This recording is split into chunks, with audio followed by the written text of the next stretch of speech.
So this morning I participated in, or just joined in to a 2-hour Zoom conference in the UK with well over 200 people. I think it was 225 or more, with two climate scientists, David Spratt from Melbourne, Australia, and Jason Box from Denmark. And they were both speaking about how the climate science is very conservative for all sorts of reasons, and that the climate emergency is far worse and far more imminent than the vast majority of people realize, including many in the science community and in the political arena. And also speaking was Roger Hallam, who is the co-founder of Extinction Rebellion and helped launch Insulate Britain, and more recently Just Stop Oil. And he spoke about what's our responsibility at this moment in time with whatever knowledge we have about the climate emergency and the escalation of extreme weather events and other related consequences, social unrest, increased migration, and so on. And then there were two young people in their early 20s speaking about how they've abandoned their plans of a career and children and so on, and instead dedicated themselves to activism and what it's like for them, going to jail repeatedly. And surprisingly, or maybe not for some, but for others, surprisingly, they said their life is far more joyful and satisfying and full since they made that choice. So I was listening into that whole conversation, aware that in an hour afterwards I was giving this talk on the sort of archetypal story of our sixth ancestor, Hui-neng. And as I looked through my notes, I really felt that although these two things seem very different to each other, sixth ancestor in China in the 600s, and climate scientists talking about the challenges we have ahead in the very, very imminent time, like right now, that these two seemingly different worlds aren't really different at all. So I want to tell the story of Hui-neng, even though probably many of us know the story quite well. You can hear these same stories over and over because they've got so much to offer us. And as I read through, making comments along the way, and seeing how this story, this archetypal story, is just as relevant today as it has ever been, and is relevant to the climate emergency as much as to whatever our personal struggles might be in our everyday life. So there's many, many different versions of this story.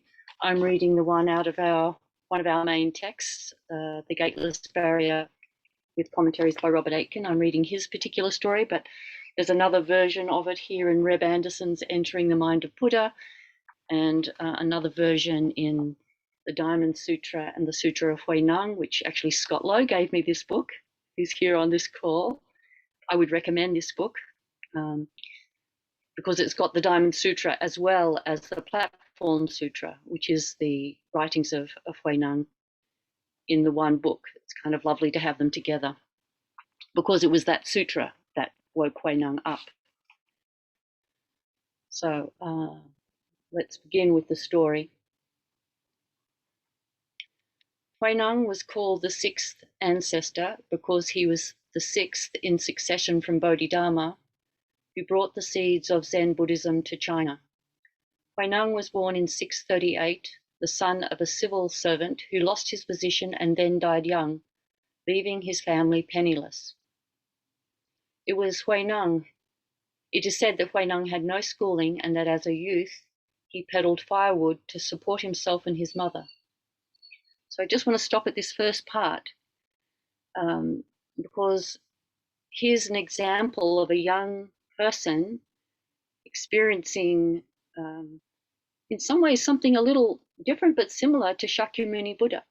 His life was comfortable. His father was a civil servant with status.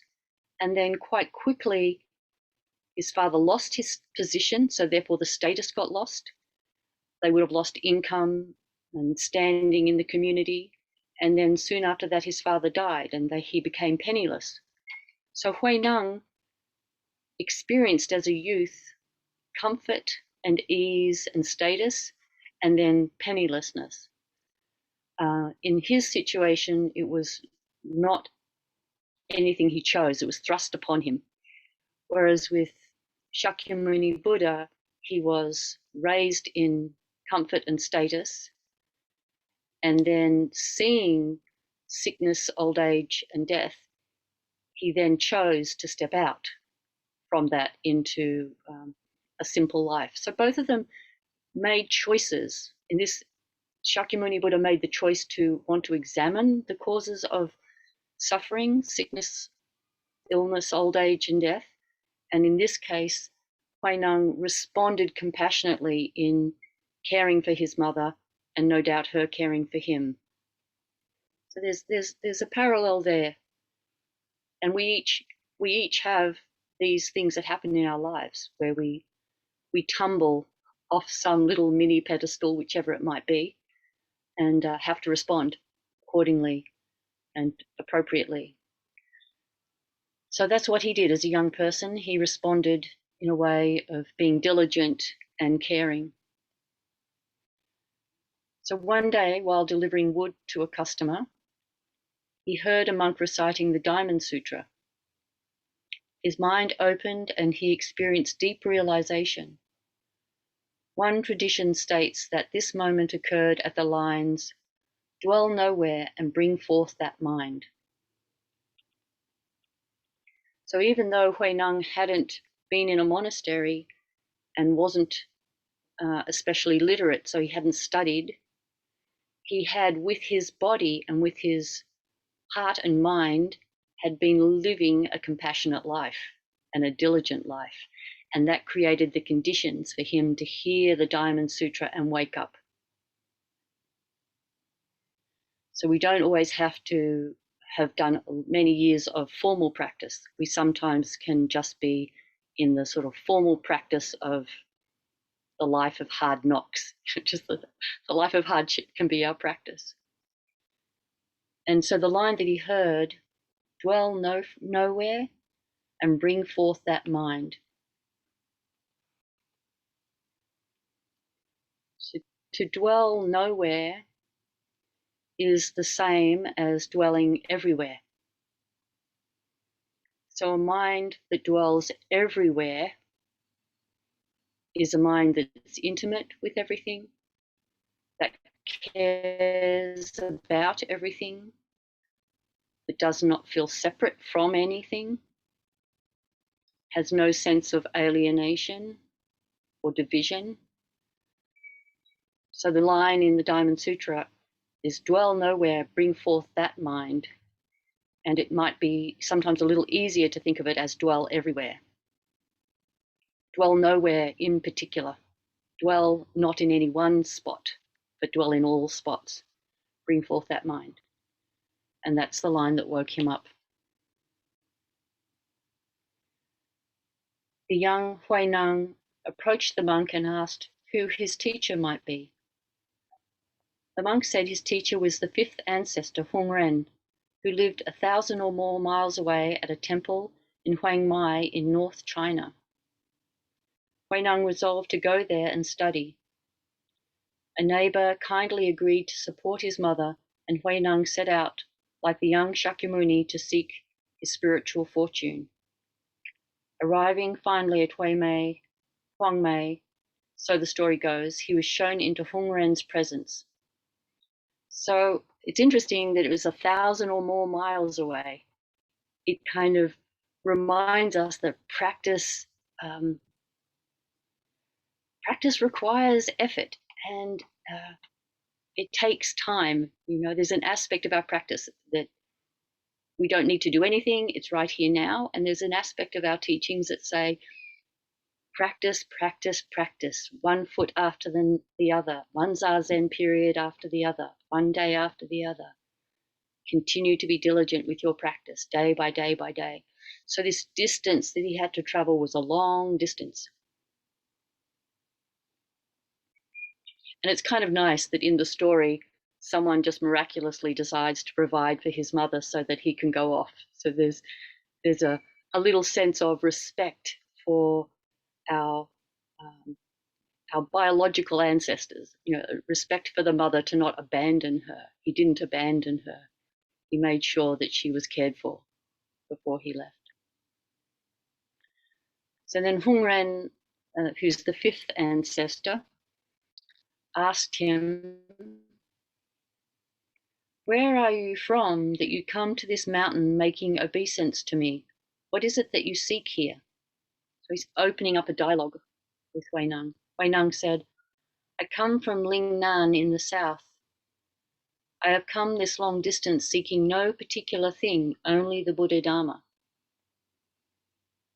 Hungren said, "If you are from Lingnan, then you are a barbarian. How can you become a Buddha?"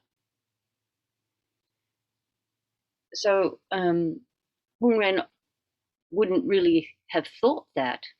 He's just testing Hui-neng to see what will he say if I say you can't do this. You're just a barbarian. You're just a southerner who knows nothing. How could you possibly have anything to say about Buddha Dharma? So it's a Dharma, like a Dharma combat. It's a challenge to see what Hui-neng will do. And Hui-neng says, though people from the north and the south are different, there is no north or south in the Dharma or in Buddha nature. Though my barbarian's body and your body are not the same, what difference is there in our Buddha nature? So we can hear these words, we've heard them before, and we can just say, yeah, I agree with that. But it's another thing altogether to spontaneously have been able to say that to the fifth ancestor. It speaks to the confidence, the assurance that Hui-neng had in his body, that his insight into the mind that dwells nowhere, that he was feeling that in his body. He wasn't feeling separate from the fifth ancestor. He was meeting the fifth ancestor wholeheartedly. Hongren recognized the worth of his new student, but assigned him to the harvesting shed to husk rice, no doubt awaiting developments. So he didn't invite him into the Dharma hall to study with the other monks. And this would have been probably for a mixture of different reasons, some to do with culture, some to do with the traditional forms within the Zen, within the community in the monastery. And I think he also knew this person had great potential, and he wanted him just to quietly work away, pounding rice and ripening his insight without the distraction of too much community engagement. So it was probably very wise that he said, just go over there and keep to yourself and pound rice. And that sense of no need to worry that Hui-neng would forget or lose his insight. Great trust. This insight is deep. It's in the marrow of this young man. Just go over there and pound rice for months and months and months. It's not going to fade away.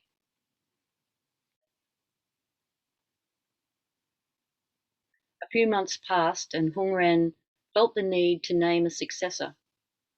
He announced a contest for this purpose, saying, whoever believes he is worthy of transmission should submit a poem showing, it says his understanding, because of course there weren't women there, showing his understanding of the way, and I will acknowledge the writer of the most cogent poem as the next master in our line. All the monks felt that the leader of the assembly, Shen Shui, had the clearest insight of all, so none of them wrote anything. This is kind of sad that none of them wrote anything. The because all of us have got our own way of expressing the Dharma. And we should never think, oh, my way is not as good as that person's way, so I'm not going to do anything. I'll just let them do it. We all should really love and celebrate our own particular way and find a way to express that particular way of ours, whatever it is. In Sangha community, it can be all sorts of things. It can be learning how to take up the different roles in the Zendo. It can be being a cook during retreats, chatting to people after Zazen in times that aren't COVID, where we can do those sorts of things. It can be writing. There's all sorts of ways. It be through artwork, just like we've got this beautiful new Manjushri on our altar. That someone didn't suppress their creativity. They decided to use their creativity in service of the Dharma. So it's unfortunate that these monks all deferred to the head of the assembly, but maybe fortunate for us in the way this story unfolds. Shen Shui, however, wasn't sure of his own attainment. This is the head of the assembly. He wasn't sure of his own attainment. Instead of turning in a poem, he inscribed one anonymously on a wall that was being prepared for a mural. If it were approved, he would step forward and announce his authorship. If it were disapproved, he could just keep quiet. So it's almost comedic that was his plan, And I think it points very clearly to us that his insight was limited, because unlike Hui-neng, who is confident and clear, he is a monk who's not confident and clear. Doesn't mean he doesn't have significant insight, but it's not complete, because there's that sense of self-consciousness. What will the teacher think of me? If I'm wrong, I don't want to own up to being the author of this poem. There's something clearly lacking in intimacy there. So here's the poem that he wrote. The body is the Bodhi tree. The mind is like a clear mirror. Moment by moment, wipe the mirror carefully. Let there be no dust upon it. And sometimes in the telling of this story, people can skip over this poem to want to get to the next one, the next poem. But there's still a lot that's very valuable in this poem. The body is the Bodhi tree is pointing to this very body, is how we are expressing Buddha nature in our particular bodies, in our particular location, in our particular time. And it's the sacred awakened Bodhi tree our body is, and we should treat it that way and celebrate it that way. The awakening happens in this particular body. So the body is the Bodhi tree. It's a beautiful thing. The mind is like a clear mirror. The mirror metaphor we use a lot in Zen. A mirror doesn't reject anything. It reflects, it allows onto its surface whatever is there. It doesn't say, oh, I'll let the tree come onto my mirror, but I won't let the house come onto my mirror. Whatever is in front of the mirror, it accepts onto its surface. And we want to have a mind that's like a mirror, that receives everything and then responds accordingly and appropriately to whatever is in front of us, whatever we're hearing, whatever we're seeing. Like this morning, hearing these scientists speaking and not rejecting what they're saying. And people were weeping on the Zoom call. It was very moving. Seeing it was mostly very young people, mostly people in their 20s, weeping as they were listening to the scientists speak, and they had the courage to hear what lay in their future, and the sadness that brought up for them. And but then also the courage of how they're going to respond. So we want to have a mind like a mirror that doesn't habitually reject things that we find too uncomfortable. Moment by moment, wipe the mirror carefully. Let there be no dust upon it. And this is part of our practice, is to be diligent in examining ourselves, examining our thoughts, our actions, our words, and carefully wiping the dust of our delusions as they arise, as we notice them. We wipe the mirror clean. That's what we do our daily zazen, is sort of wiping the mirror clean every time we do zazen. So this poem is a necessary but not sufficient. It's a very necessary part of our practice, these 4 lines of this poem. They're very necessary, but they're not sufficient. And Hung Ren saw that they were not sufficient. Hung Ren praised this poem and had all his monks commit it to memory. He said nothing, however, about making its author his successor. When Hui-neng heard a monk reciting the poem, he recognized immediately the limitation of its author's realization. Learning of the contest for the first time, he dictated his own poem to the monk, who wrote it on the wall beneath that of the previous monk. And his poem goes like this. Bodhi really has no tree. The mirror too has no stand. From the beginning, there's nothing at all. Where can any dust alight? Bodhi really has no tree. You could say this is a little bit like the mind that dwells nowhere. There's no one particular place where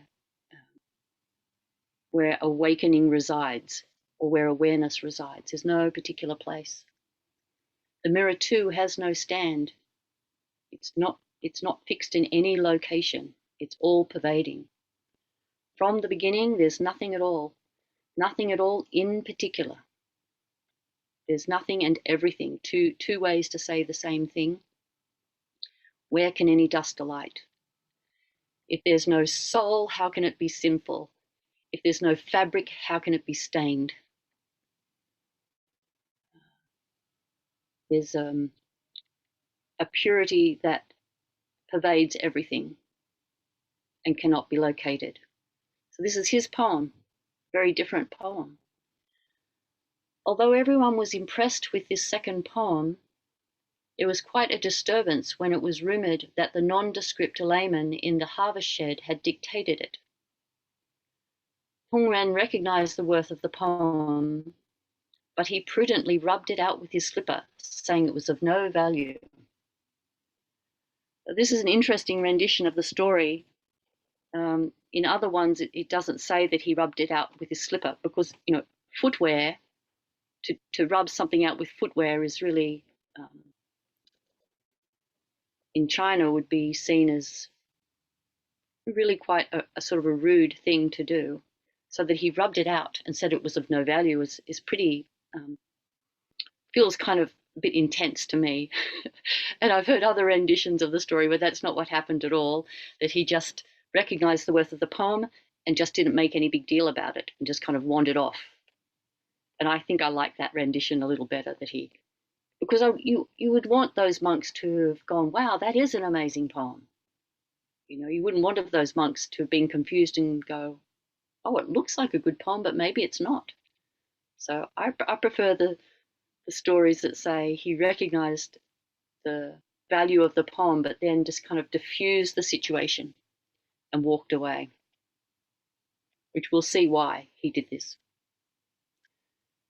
That night, however, he summoned Hui-neng to his room and preached to him on the Diamond Sutra.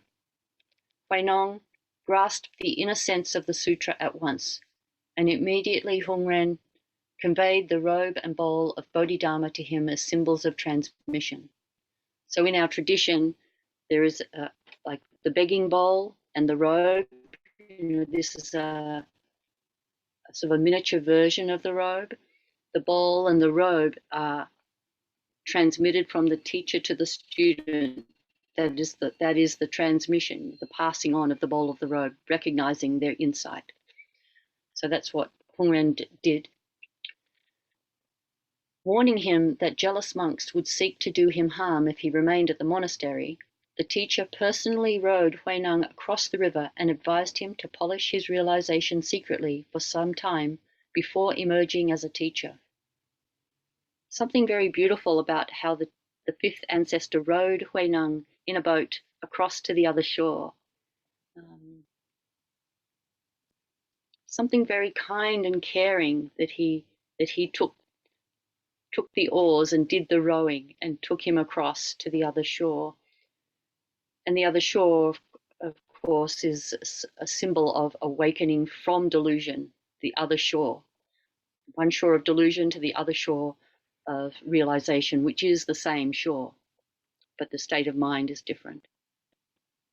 And then told him to polish his understanding secretly.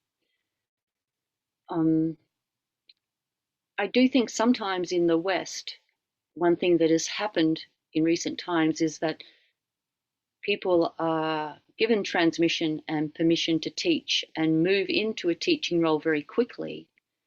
And sometimes I think they're not quite ready in moving in so quickly, and they do falter.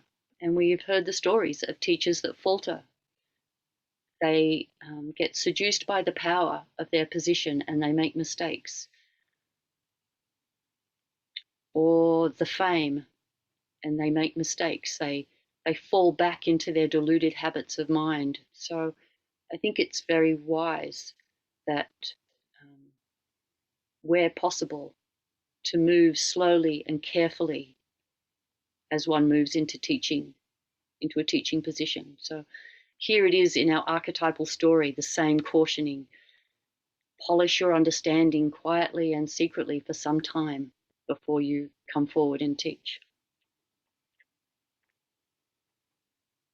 Next day, Hui-neng told his monks what had happened, and they became agitated. Certain that their old teacher had made a mistake in choosing a young layman as his successor, they set out in pursuit of Hui-neng in order to bring back the precious symbols of transmission.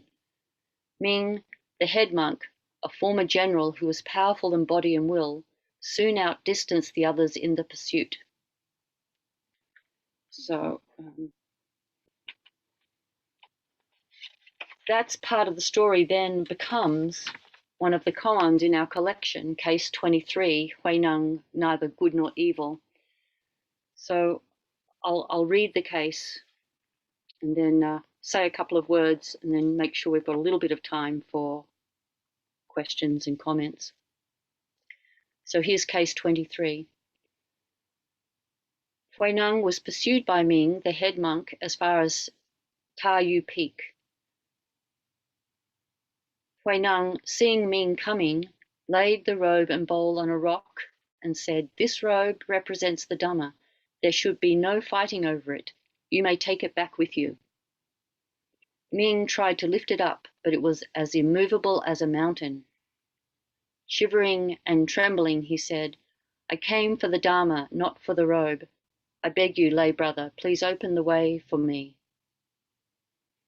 I think this is lovely that Ming isn't presented as a bad guy. You know, he started off pursuing the layman so that he could take the robe and the bowl back, thinking that his teacher had made a mistake. But in the course of his journey and in his effort to pick up the robe and bowl and not being able to lift it up, because you cannot take anybody else's realization. You can't take by force someone else's insights. No matter how much you might want, you can't even make someone tell it to you and you get it. It just doesn't work that way. We have to do it ourselves with the support of teachers and Sangha and the Dharma words to help create the right conditions for it, but we can't forcefully get it from anyone. So when he realized that, instead of becoming angry, he just drops all of that and just says, I beg you, lay brother, please open the way for me. So that's very beautiful that he could make that shift. The teacher said, which is Hui-neng, don't think good, don't think evil. At this very moment, what is the original face of Ming, the head monk?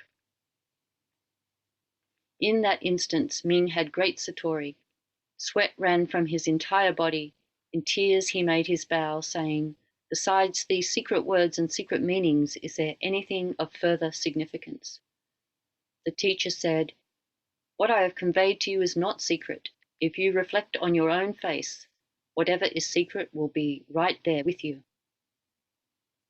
Ming said, though I practiced at Hui-neng, which is the location of the fifth ancestors' assembly, with the assembly, I could not truly realize my original face.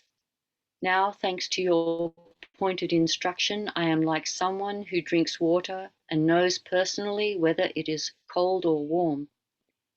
Lay brother, will you now be my teacher? Hui-neng said, if you can say that, then let us both call Hui-neng our teacher. Maintain your realization carefully. So again here, there's this beautiful sort of movement of inclusion that when Ming realizes how wonderful the teachings are and says, please, can you be my teacher? Hui-neng says to him, if you were so, basically saying, if you were so ripe that in hearing that one sentence from me, if you were so ripe that could open your mind to realization, then your teacher is a great teacher. And let's both call him our teacher. You know, what beautiful inclusiveness. You know, that's the mind that dwells nowhere. That's the mind that doesn't see right or wrong. So that's the story. And I think it relates to the situation that we're in today of how do we navigate this journey of life. Here we've just seen the journey of Hui-neng's life and of Ming's. How do we navigate our life as we deal with whatever arises in our personal lives and what is arising in our collective life, which is the unfolding destabilization of our climate, which none of us here on this screen or anyone who's going to listen to this talk is going to escape from. You know, all of us are going to are already feeling in various ways. How are we going to respond? And can we respond with this mind that is everywhere and cares about everyone and everything? How can we do that?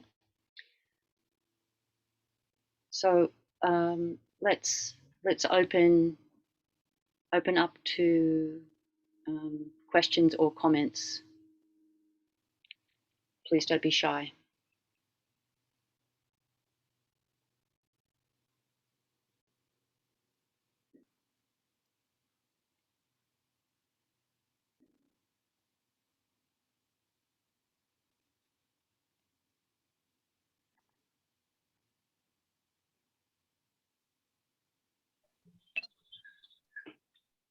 Neti? Yes, Scott. I wonder if you would kindly, in the volume that includes both the sutra and platform sutra, if you would include, if you would read, yes, if you read where Hui-neng is sitting with the fifth ancestor in his room, and when he becomes awakened, he says something really wonderful about Buddha nature in that room with him, and I just wonder whether you could share that with us. I don't know that I could locate it in time to do that right now. Okay. Okay, please go ahead. Hold on. Okay, we'll continue while you look for that, Scott. That would be wonderful. While we're waiting, would anyone else like to comment or ask anything?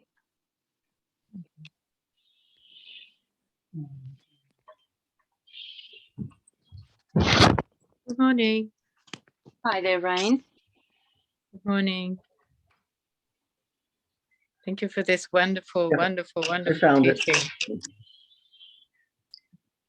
Ah, okay, looks like Scott's found something, so. I did find it. So Very good. um, um, using the robe as a screen so that none could see us, he expounded the Diamond Sutra to me. When he came to the sentence, one should use one's mind in such a way that it would be free from any attachment, I at once became thoroughly enlightened and realized that all things in the universe are the essence of mind, self. Who would have thought, I said to the patriarch, that the essence of mind is intrinsically pure? Who would have thought that the essence of mind is intrinsically free from becoming or annihilation? Who would have thought that the essence of mind is intrinsically self-sufficient? Who would have thought that the essence of mind is intrinsically free from change? Who would have thought that all things are the manifestation of the essence of mind?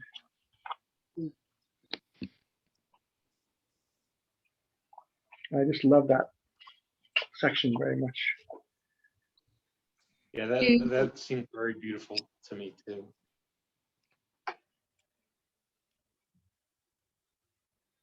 Would either of you, Mark or Scott, want to share what feels beautiful about that to you?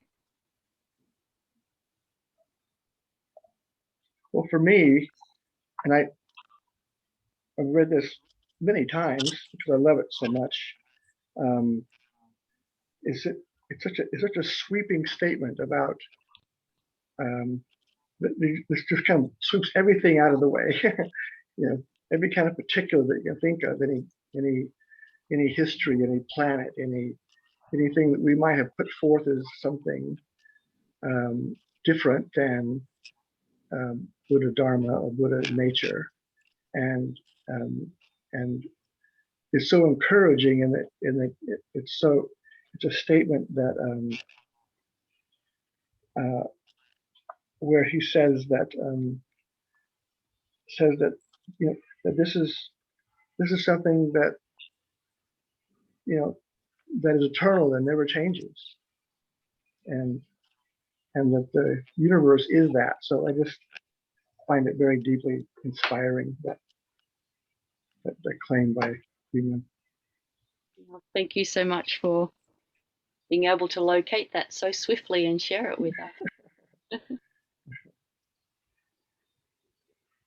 I guess yeah, I don't know that initially when I heard it that I had too much in particular, but if I think about it a little bit more, I think what strikes me maybe a little different is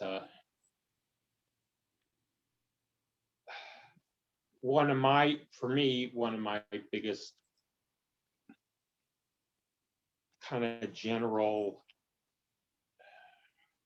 one of the biggest general things that kind of disturbs me is interpersonal conflict, whether it's myself and somebody else or just between groups of people or um, of or just to other people, whatever.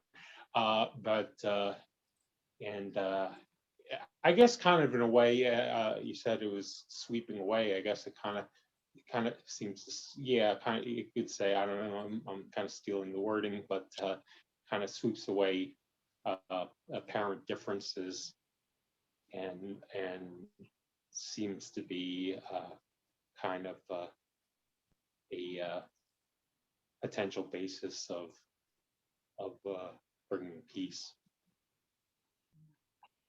Yeah, thank you, Mark. I'm not sure if that's everything I see, but that's, I guess that's the most immediately expressible thing that I can think of.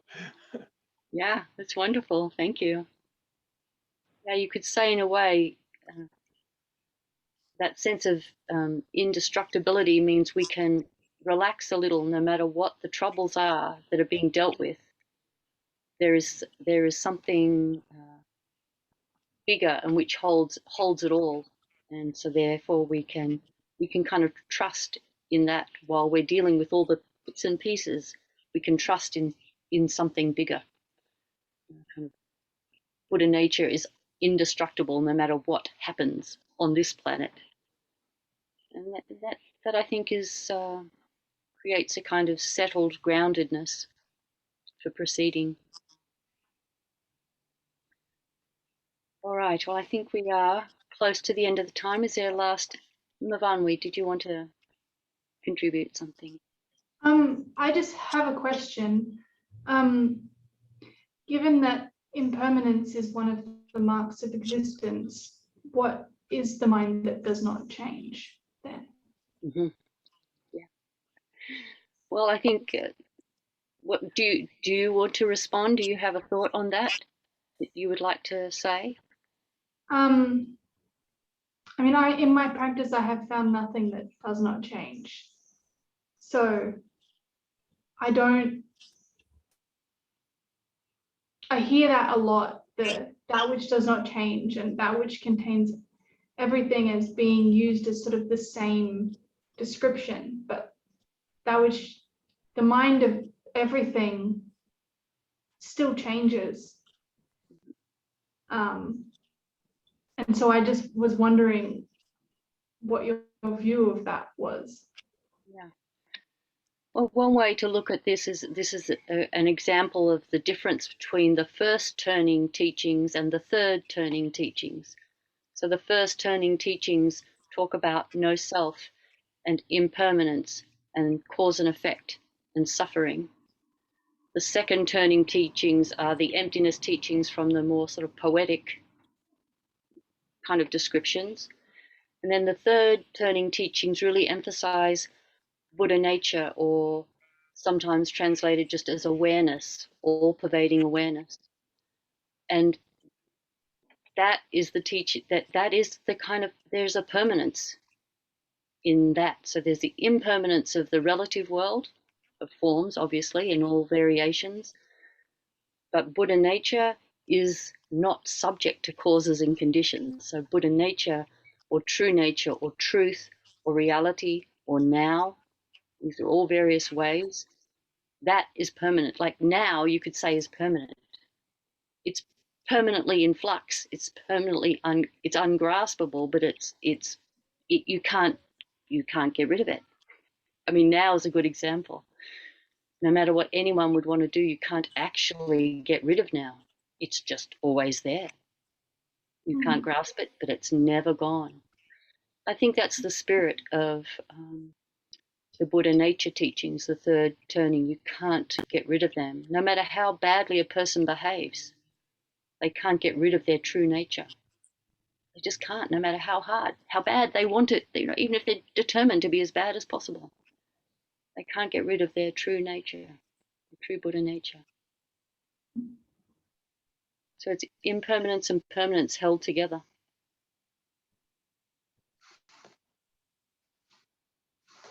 I hope that's a little helpful. It's certainly, something that's good to contemplate. I think the mind part was what I was stuck on. Because mind is a thing. Like it's in one sense it is a thing, and so it is part of the world of forms. But if you use mind as a word for Buddha nature, then I think that makes more sense. Yeah. And I think that happens quite a lot. We've got sort of like small s self and large capital S self, and the same with mind. There's small m mind and there's capital M mind. And sometimes they get used very fluidly, and we have to kind of unpack, like, which mind is that? Which self is that? We have to sort of unpack as we go along and understand, in the teachings, which mind's being referred to. So this big mind is more synonymous with Buddha nature, or pure awareness.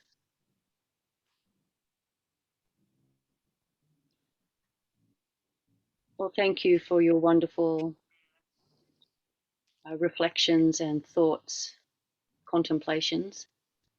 Let's finish with the closing verse. You can just join in on mute. Beings are numberless. I vow to save them. Delusions are inexhaustible. I vow to end them. Dharma gates are boundless. I vow to enter them. Buddha's way is unsurpassable. I vow to become it.